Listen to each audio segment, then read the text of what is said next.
ஒரு ஒரு நொடி பொழுதையும் அவருக்கு அர்ப்பணம் செய்யுங்க.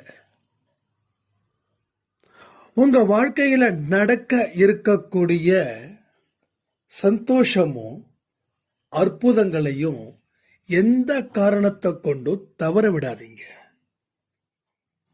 நீங்க செய்ய வேண்டிய வழிமுறைகளை பத்தி கவலைப்பட வேண்டாம். என்னைக்கு அவர்கிட்ட உங்க வாழ்க்கைய சரண் அடைஞ்சிக்க வச்சிட்டீங்களோ அப்பொழுதே அவர் உங்க வாழ்க்கைக்கு தேவையான அத்தனை விஷயத்தையும் உங்கள் முன் வந்து நிறுத்துவார்.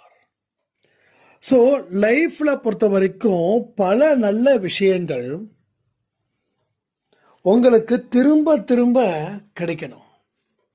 அப்பொழுதுதான் உங்க வாழ்க்கையில நீங்க சந்தோஷமா வாழ முடியும். கடவுளுடைய அற்புதத்தையும் அதிசயத்தையும் பெற முடியும்.